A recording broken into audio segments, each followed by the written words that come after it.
All right. It is 1 o'clock on Thursday. As promised, I am speaking to Irene Ryan, who is a career coach on how to get clients, how to get recurring clients. And I tell you, I do events all over the world. And it doesn't matter what language you speak, what swim lane you're in, what vertical you're in, what industry you're in. Everybody complains about the same things. How do I get clients? How do I get recurring clients? So I'm so glad that we're having this conversation today. Thank you for having me, Joy. I'm so excited. I think we're going to have a lot of fun. So let's do a little bit of exposition. Who are you in the world and why are you qualified to tell us about how to get clients? Yeah, so I am a career coach and I've been in tech for 20 years and was a hiring manager for many years. And I've read thousands of resumes and interviewed hundreds of people. And I just decided that I was really passionate about helping my clients and people who come to my workshops create the life and the career that they want, not the one that they currently have. I want people to land that impossible job, create that career that they want to have. And I have this theory that I think people are way more awesome than they actually think they are. And so sometimes by working with a coach and really talking to someone about your accomplishments and what you bring to the table and the problems you solve, you gain that confidence to go for that thing that you actually want to do. So the toggle then for anybody who's listening right now is to really think about from the perspective of someone that's looking for a job, the employer that they want. Mm-hmm. But I imagine some of this translates over if someone's looking for clients as well.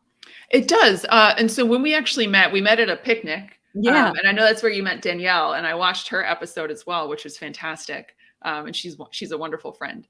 And so I'm so happy to meet you. But when you said, let's talk about how to get clients and recurring clients, I did have to take a pause because I thought, could I speak to this? And then I thought, well, I mean, I really help my clients try to find their own clients, which happen to be employers. Mm-hmm. And I think it translates really, really well. So as we go through the 6 things today, I have some examples for if you're a professional looking for a job or if you're an entrepreneur looking for clients. All right. Well, number 1 is to understand who you are and the problems you solve. I was sitting in on a branding workshop actually with Danielle, and this is the number 1 thing. And why is that important?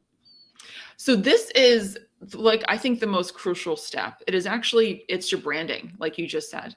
And so I think when it comes to branding, people a lot of times tend to start in the middle when they really should start in the beginning. So let me explain this a little bit. So if you're a professional looking to make a job transition, let's say you have a friend, we're going to call her Jane. So Jane wakes up one day and says, I want to make a job change. So she immediately updates her resume and then starts sending it out to as many job applications online as she can. Right. And I've had clients come to me and they've sent out 50, 300, 450 applications and received no interview invitations, right? So they book a call with me because they're frustrated and I'm immediately able to tell what the issue is once I see their resume or their LinkedIn profile because their marketing is off, right? Mm-hmm. They didn't take that time to do that reflection and figure out who they are and what problems they solve. So they've just been blasting out to the universe that they want something, but they're not actually clear about what it is that they want. Mm-hmm. So for an entrepreneur, I was thinking about it when I first started doing career coaching, right? I mean, I started with an email address, a company, entity, and a sheet that I made in Canva that explained my services. But I still took the time to define who I was going to work with. And that was primarily women in tech and what services I actually offered, right? Which was writing resumes when I first started. And so for entrepreneurs, it's the same thing. If you want to start a company and you just sort of don't think about what you can actually do for people and who you want to speak to, right? And even if you let your entire network know, they're not going to know who to send you to or who to refer you to. So what are some exercises or things that you would have people do to really drill down on who they are and problems you solve? I love to run my women through a core values exercise. I feel like that is a very important North Star. If you don't know what your values are, then it's going to be very hard to align with the clients, the opportunities, the places that you want to be. So what do you run them through? I love that. I actually do an hour-long workshop on just personal branding. I actually came up with an equation for it. But in our time here, I have some questions for folks. So this is a gut question. And I say, if you do this, just write down the first 3 things that come to mind, right? Gut question. What are your 3 unique selling points? What do you bring to the table that nobody else brings? And it could be you're a great problem solver. You're a great communicator. You really like to bring people together. You're a good team player. Right? It could be anything that you can think of, but just think of those 3 things, right? And those are going to be what's core to you. And when writing resumes and LinkedIn profiles, or even writing your company brand and your brand identity, I think sometimes sticking to 3 things helps you focus yourself and focus the reader. Mm-hmm. So I always recommend coming up with your 3 unique selling points. And then a thought question would be like, just think about, what problems do you like solving? What have you done in the past that you've really enjoyed? How have you impacted other people and affected other people? Right? What do you want to keep doing in the future? What have you done that you didn't like at all? Right? Don't go in that direction. Go in the other one. So sometimes it just takes, Oh, in keep a going. way, writing down what you don't want is a quicker way to arrive at what you do want. I like that. Yeah. I call them anti-goals, and then people give me a puzzling look. Kristen Spencer's writing in, and she says, Anne, you are so right. Kristen, if you have a question, please pipe in and ask us a question in the comments section. So point number 1, when you are thinking about getting clients and recurring clients, understand who you are and the problems you solve. Now, let's say, for example, I've already converted a client and I want to go back to them and farm for new business. Does this statement still apply, Anne? Yes. I definitely think it does. Are you talking about, so someone who's already hired you and you want to book them for more business, or they've come to you asking for something else? No, you want to book them for more business. You haven't heard from them in a while. You might have some new offerings. So understanding who you are and the problems you solve, are they worth reiterating? Oh, I definitely think so. Do you know, I mean, repetition, they always say, like, when you do a presentation, you tell people what you're going to tell them. You tell them the thing you said you're going to tell them, and then you recap again. Do you know what I mean? So I think repetition, and also talking to people who have, who absorb information in different ways, right? Like, some people are readers, some people like to watch video, some people like audio, right? And sometimes you just, get somebody on a particular day where they're thinking about the problem that you solve and they want to take action. So yeah, I definitely think follow-up and repetition can make a huge difference. And also just like switching the story and sort of the way that you're explaining what you do can also help. Define your target audience. So a lot of people make the mistake when they're first starting out to be everything to everyone. But really, your niches lie in your riches. So what does this mean? Yeah, I know you and Danielle talked about this too, just a little bit about defining your target audience. And I always say, you can't be everything to everybody, right? If you give people too much information, they will absorb nothing, right? It's like standing in front of a fire hose. You can't drink the water, right? So, and defining your target audience, if you're a professional, that could mean just sitting down and thinking about, what kind of company do you want to work for? Like, who would be your who's going to hire you? Are you working for the CEO? Are you working for a team lead? Do you want to work at a startup? What's important to you in a company? Do you want them to be, what's their mission? What's their values? Do they align with yours? Right. So that's if you're a professional, just thinking about, who are you trying to reach? And if you're an entrepreneur, like, who needs your services? What struggles do they have? Right? Where are they? Are they on LinkedIn? Are they on Instagram? Do you know what I mean? Are they in community groups? Right? And like, why would they identify with you? I think are 2 things to think about. I remember from my dating days when I was in my 20s, someone said to me that it's not enough to just be in love. Timing is also everything. And so when you think about your target audience, where are they in their lives and how are you meeting them where they are? What's the timing of where they are? Like for me, if I'm teaching public speaking, chances are it's somebody who's not already a CEO. That person may already have a coach. That person may already be a seasoned speaker just because they have to do it all the time. But maybe it's somebody who's a VP that wants a role in the C-suite and they are just inches away from it and can't close the last mile. That's what an example for me is timing. What's an example that you would provide about timing? Timing, for your target audience. Yeah, I mean, I've had some clients who have, I've met with them for a discovery call and it just wasn't the right time, but a year later they actually book an appointment and I'm like, oh, hi.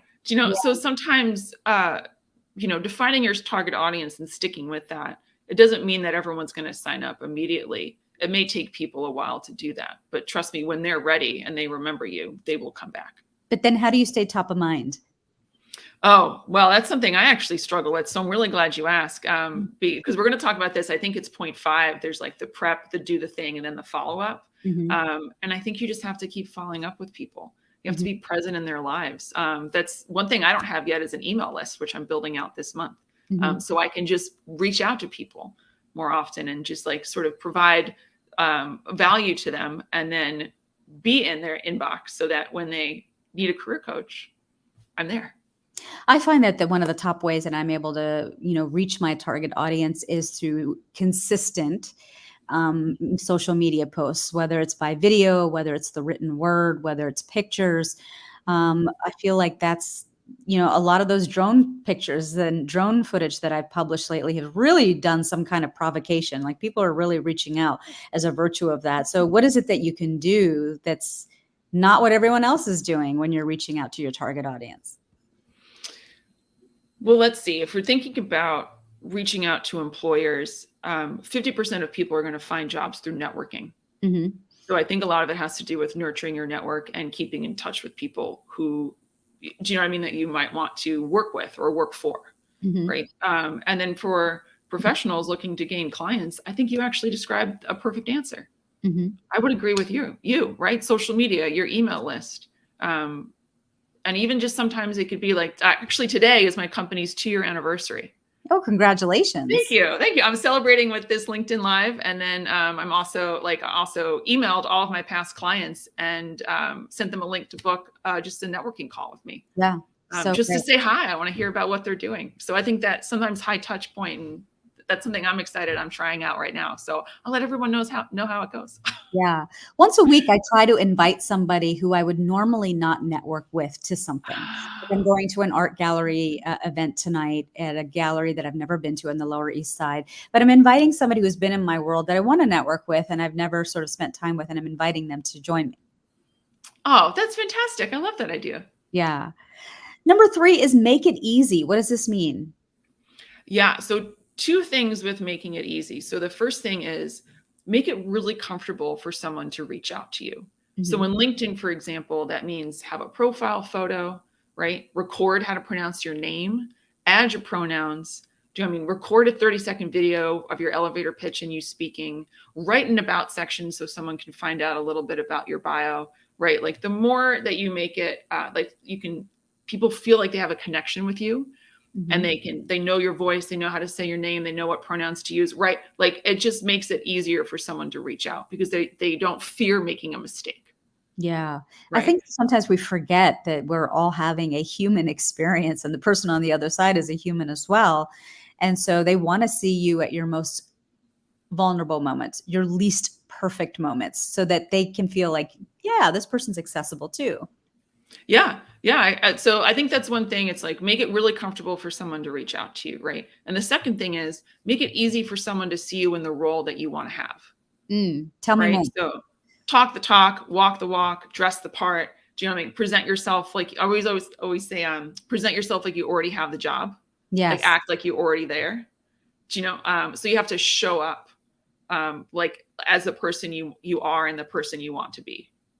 I have a member this morning who was on one of my calls, and she, is consistent in putting out social media, but she forgets to include the call to action. And this is a fair point. A lot of women have this because they're like, well, I don't want to be clubbing up everyone over the head like a baby seal about my business, that I'm only after money. But we had to remind her that everyone pretty much only sees, you think that everyone's seeing you as being annoying, but most people probably don't see what it is that you're posting. And if they do, they probably need to see it 7 times before it really sinks in. So you almost can't put your call to action in enough to make it easy. I would agree with that too. That is a really great point. Your next point is that your client is smart. Yes. What does that mean, that your client is smart? I do sales calls all day long, and sometimes I don't feel that way.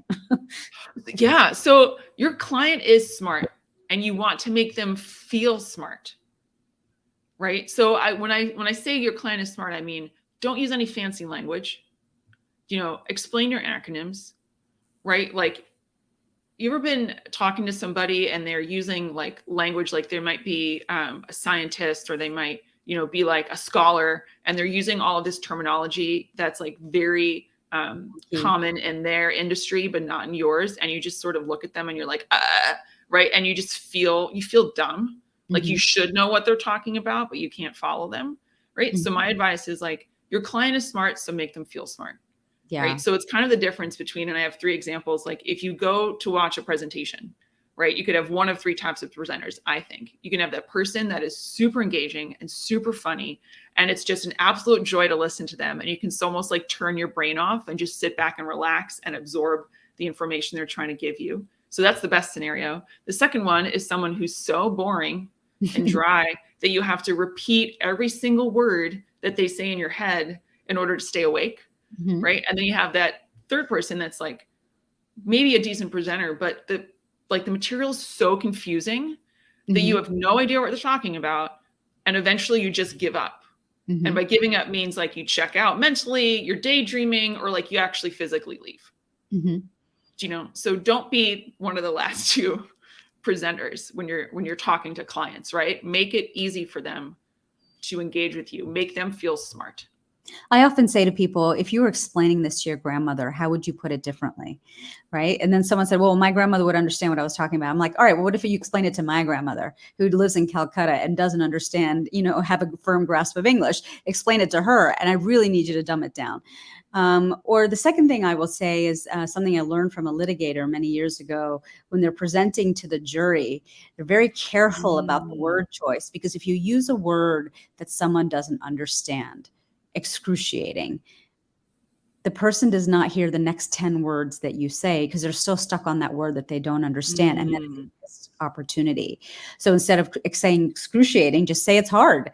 Go the Hemingway way, which is pick monosyllabic, easy words, shorter sentences, because you really only have that finite amount of time to get someone's attention. I agree. And I love your example of explain it to my grandma. I worked in product support for over a decade, and we would always ask the question, explain it to me like I'm 5. And the one thing I will say for folks listening is that it may take you a couple of tries to get there. So I always say, like, try to explain and speak out loud. Like, try to explain it out loud to yourself or to somebody else, like they're 5. But you may have to do a couple of edits. So it's totally okay if you don't get it on the first one. Just spit it out first. Be like, okay. And then keep modifying until you get it right. Kristen's writing in some questions. If anyone else is on this call here today, please write your questions in the chat, and I'm going to ask them to Anne as soon as we finish our 6 points. But we are up to point number 5, which is prepare, execute, and follow up. When you're getting clients, recurring clients, why are these 3 steps so important, Anne? So I think the mistake that I've made in the past is that, and if you're like me, maybe you've done this too, where you just go to an event, you show up, you do the event, and you leave. You don't remember anyone's name. You don't connect with anyone afterwards, right? You didn't look up who was coming to the event. You just sort of showed up, right? And like, yeah, you could say showing up is people say showing up is half the battle, right? But I found that I was so much more effective if I did the preparation, I did the thing, and then I actually followed up.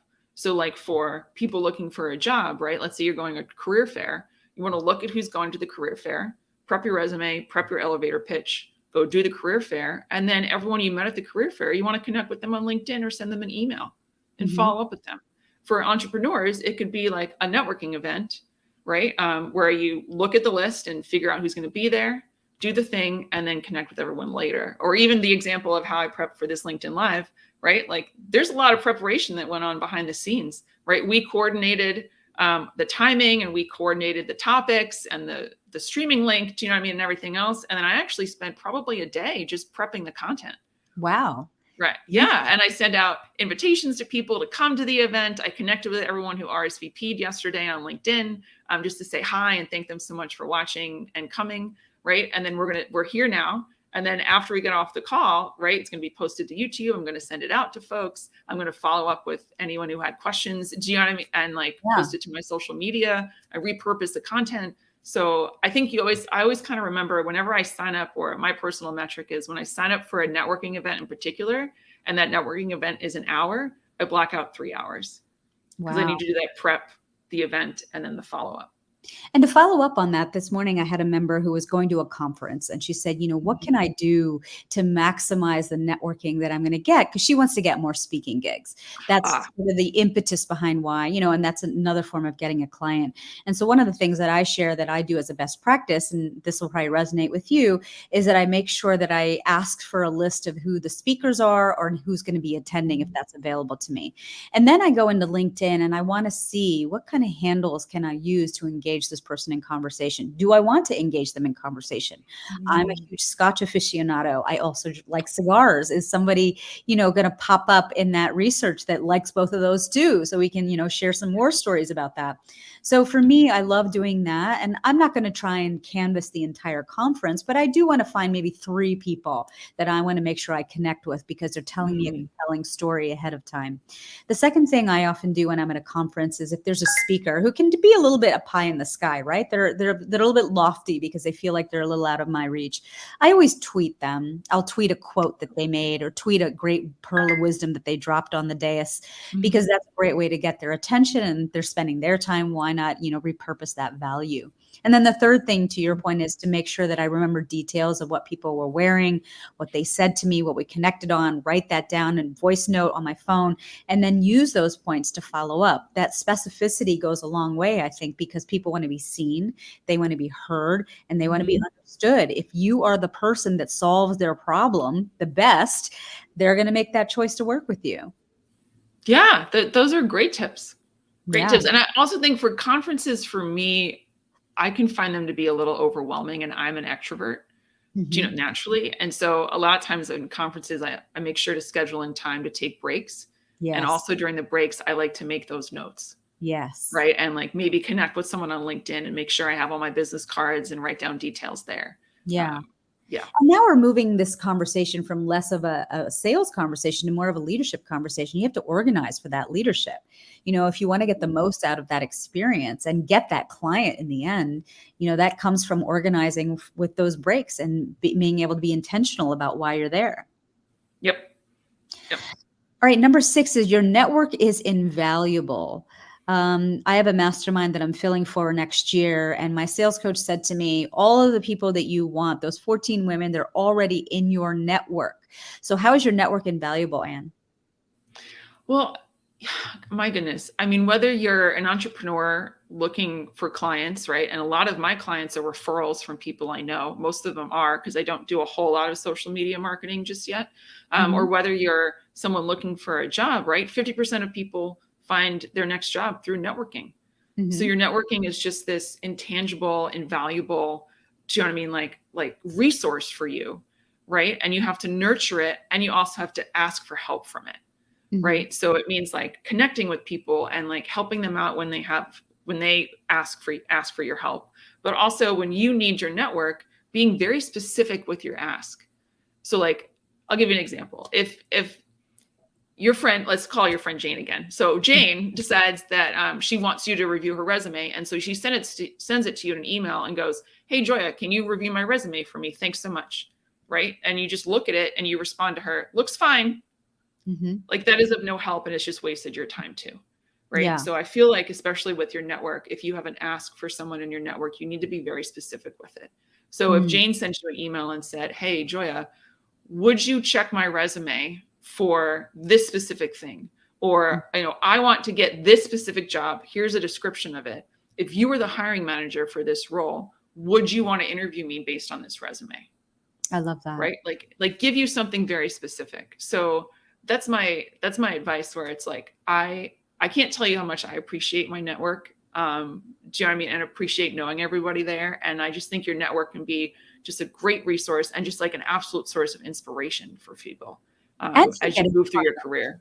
Yeah, I remember when I first started teaching a public speaking masterclass, it was my pilot. I had put the curriculum together, but I really needed to road test it. And so I asked 30 people in my network, "Hey, I'm working on this thing.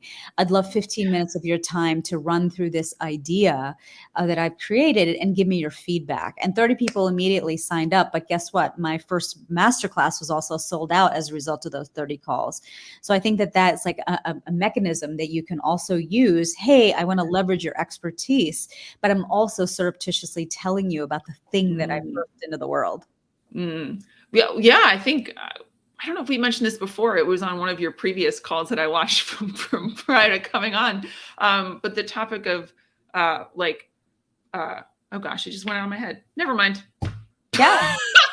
I do a lot of interviews, so I'm sure there's a ton of content there. I want to get over here to Kristen Spencer because she's asked some great questions. She said, For someone who is scaling, do you think it's a good idea to build the business around your highest ticket offer so everything leads to that long term? What would you say to that, Anne? Ooh, Kristen, I think that's a really interesting thought question. I mean,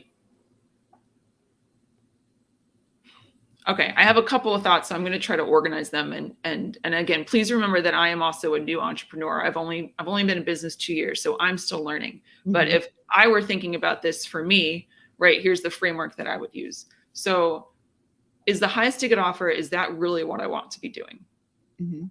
Right? Like, and if that is, then am I hitting the right target audience right now? Right? Or do you know what I mean? And like, what is the pathway to get to that high ticket offer? So do you need to offer other things so people sort of get a taste for working with you?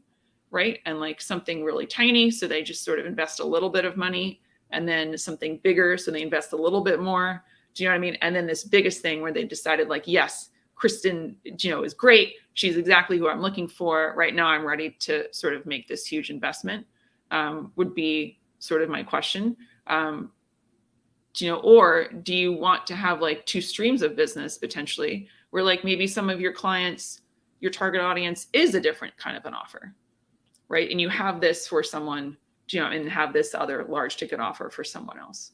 I think said another Joy, what do way. you think? Yeah. Well, I think said another way, what are we all trying to do? If it's a cold audience, like I don't know, Kristen, she's probably from your audience, but if I needed to bridge the know, like, and trust factor, Kristen, I need to give you something that's like free, right? Something that's going to add value to your life that's free. So I have a quiz about how influential you are. And it's your assessment to do with what you want, but you get a gauge of how influential you can be when you walk into a room. The next step after that is going to feed you into a $7 offer. I created a little micro course on the art of influence. It's $7. It's still not that big of a deal, but it's converting you into the next level of offering that I have. Then I've got a VIP day, which jumps up to about $5,000. But all of this is feeding up to my very high-end offer, which is my mastermind, which is 21 grand for the year. But I think unless you bridge that know, like, and trust factor with some of the lower ticket items, someone cold very rarely is going to come off of social media or anything else and just sign on the dotted line.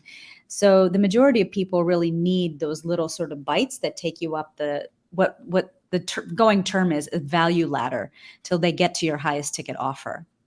I've heard statistics where it takes 5 to 10 touch points before someone will even purchase something from you as well. Yeah. And Kristen says she's building her new freebie right now. Oh, that's awesome. Here's another comment and question, and I'll let you take this. Video is a great way to stimulate parasocial relationships, but networking is also important. So, Anne, when you're out networking and you're thinking about getting a client, what is the top thing that's running through your mind? I would say that I personally don't go out to network just to find clients.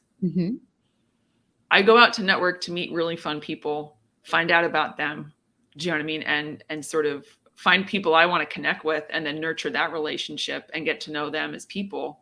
And then eventually maybe they might become a client, or they might send me a client.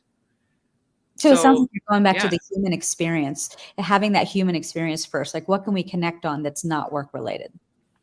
Yeah, pretty much. And I think to remember, anytime I go out to an event, and I like my concept of people are more awesome than they think they are.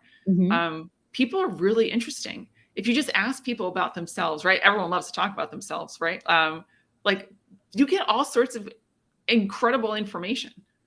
Right. And can find out, and they tell you fun stories, and like they're doing a wacky hobby. Do you know what I mean? Or maybe you both just, figure out that you, like earlier before the call, we both figured out that we're huge workout people, and we like lifting weights, and we decided to go to a couple of gym classes together, which is just like, I just think awesome, and it's going to be super fun. So yeah, Kristen, let me know what you think. I don't approach networking as like, oh, I'm going there for a purpose. A lot of the times, like I may have people I want to meet, and I may have something in the back of my head, but like I generally just sort of like have conversations when I'm doing that. Yeah. All right. So, Anne, before we close out here, I'm just going to run through our 6 tips for anybody who's listening. And if a question pops up in your mind, please ask it. But for your 6 points on how to get clients is number 1, understand who you are and the problems you solve. And that can even be a statement that opens the summary section or the about section of your LinkedIn. So people have no doubt about who you are and the problems you solve. Number 2 is to define your audience. If you try to be everything to everyone, you are nobody to no one. So it's important to know who you're going to market for. Number 3 is make it easy. One of the things that I do, since LinkedIn does not provide your email address if you're not a connection or first level connection, is I actually put it in my about section. I think I have my phone number there as well and my website. So I make it easy for people to be able to just reach out to me, even if they aren't connected to me on LinkedIn. Number 4 is that your client is smart, but that doesn't mean that you should use a bunch of jargon that just puts their head in the salad spinner. Try to be as simple as possible. Number 5 is to prepare, execute, and follow up. And I loved your tip, Anne, of when you're at a conference to take breaks, slip away and make notes. If there's someone you want to connect with afterwards, take those notes, take those 5 minutes so that you can do the kind of really seen, heard, and understood follow-up after the fact. Number 6, your network is invaluable. It's important to put deposits in that bank on an ongoing basis, not when you actually need a job or when you need something from someone. We've got a comment coming in here from Kristen. She says that I just love meeting people and collecting stories from others. Well, Kristen, it doesn't sound like you need to connect with Anne. You probably already know her. But if anyone's watching here and you want to connect with Anne and connect with her services, what are some of the things that you would help clients with? Sure. So anyone listening, I actually made a landing page just for Women's Leadership Lab listeners. So go to annirenryan.com/Women's Leadership Lab. And there you'll find a couple of things for me. One is my resume template. I made it available as a download for you. It's free. And then I also made a short video of me walking through the template. So feel free to share that too with your network. If you know of anyone who wants to make a career transition and has reached out to you and said, I need a resume or I need to update it, those resources are there. Also, if you kind of resonated with what we were talking about today and you want to do a coaching call, you can book a call there. And there's also a little button if you are work for a college or know of a college or are in a women's professional organization or a corporation who wants to have, you want to have some professional development or leadership workshops, send me an email about your org or your upcoming event. And I'd love to chat with you about it. So, I have a friend at Baruch College who probably would love to connect with you, and that's local. That'd be great. Yeah, perfect. Yeah. And then, we started this conversation with what is your personal brand? And I think a lot of people are lost when they consider or contemplate that question. And so I built a mastermind for 2023, where in 12 months, I'm going to help you actually realize what that personal brand is. But we're going to do some deep personal work and some deep personal inquiry to find out how you're hardwired before we can do the external facing personal brand. So you can always email me if you would like to enroll. I'm taking enrollments now at joya@joyadas.com. And we're going to work out together next week. But what are some final words that you would like to leave this audience with before we break? I think I'll just repeat, you're more awesome than you think you are. Yes. I love that. And sometimes thinking about the value you bring and the problems you solve and who you are, do you know what I mean? And it can really just help boost your confidence, especially if you write it down and see it on your LinkedIn profile and see it on your resume. So create the life and career that you want. Don't just accept the one that you have. On that note, we'll leave it there. Anne, great to see you today. You too, Joya. Thanks everyone for coming.